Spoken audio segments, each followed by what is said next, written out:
শহুৰৰ ঘৰলৈ জোঁৱায়েকে লৈ গৈছিল বিলাসী বাহন, কিন্তু আদবাটতেই লাগিল কেনা। শহুৰৰ ঘৰলৈ গৈ নাপালেগৈ জোঁৱাই, কাৰণ ৰাস্তাৰ বোকাত সোমাল বলেৰো বাহন।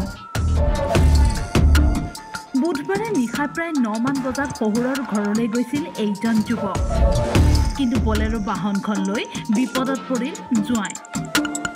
কাৰণ পথৰ দুৰৱস্থাৰ বাবে জোঁৱাইৰ বলেৰো গাড়ী সোমাল বোকাত।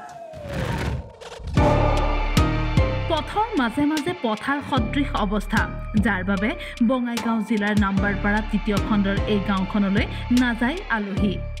আহি আছো এটা শ্বশুৰ ঘৰত বিয়া পাতিছো, এইখিনি ভালে পালো। হাতে ইমান যে বেয়া মই গমেই পোৱা নাই যে ৰাস্তা এনেকৈ বেয়া থাকিব। তাহলে এতিয়া ফাঁচি গ'ল আৰু গাড়ীটো। কি কয় এই ঠাইখনৰ নাম কি? নম্বৰপাৰা বুলি কয়। আপুনি আহিছিল ক'ত? মই শ্বশুৰ ঘৰত বিয়া পাতিছো। কেইটা বজাত ফাঁচি গৈছে? এইটো হ'ব 10টামান বজাত ৰাতি। ৰাতি। এতিয়া কেইটা বাজে? এতিয়া হ'ল মৰ্ণিং আপোনাৰ 8টা।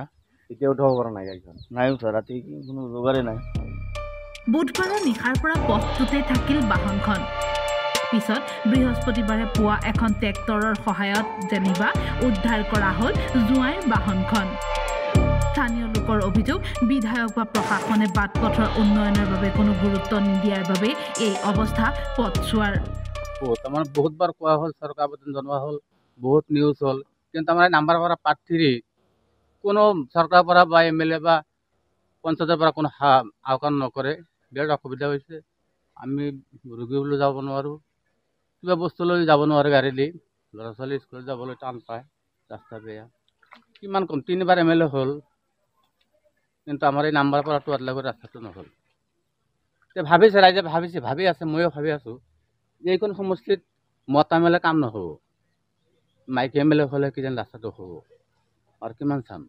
এইটো ৰাইজেও কৈ আছে, আমিও কৈ আছোঁ যে মতা MLA কাম নাই, 3বাৰ MLA হৈ গ'ল।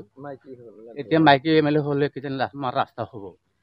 এতিয়া দুখৰ বিষয়ে চৰকাৰ আহ্বান জনাইছোঁ, যাতে আমাৰ ৰাস্তাটো অতি সোনকালে কিবা কৰি হ'লেও ৰাইজৰ যোৱাৰ কাৰণে সুবিধা কৰি দিয়ে। চৰকাৰক আহ্বান নজনাই আমি কাক জনাম? চৰকাৰ যি পাৰ্টিৰে হওক, চৰকাৰ আমাৰ চৰকাৰ।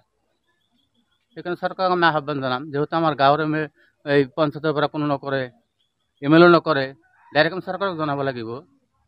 চৰকাৰে মানুহ পঠাই দিয়ক, এটা কমিটি কৰি পঠাই দিয়ক যে কোনখন গাঁৱত কেনেকুৱা ৰাস্তা ঘাট হৈ আছে। মানিকপুৰৰ পৰা আজিজুল হকৰ ৰিপৰ্ট, টাইম।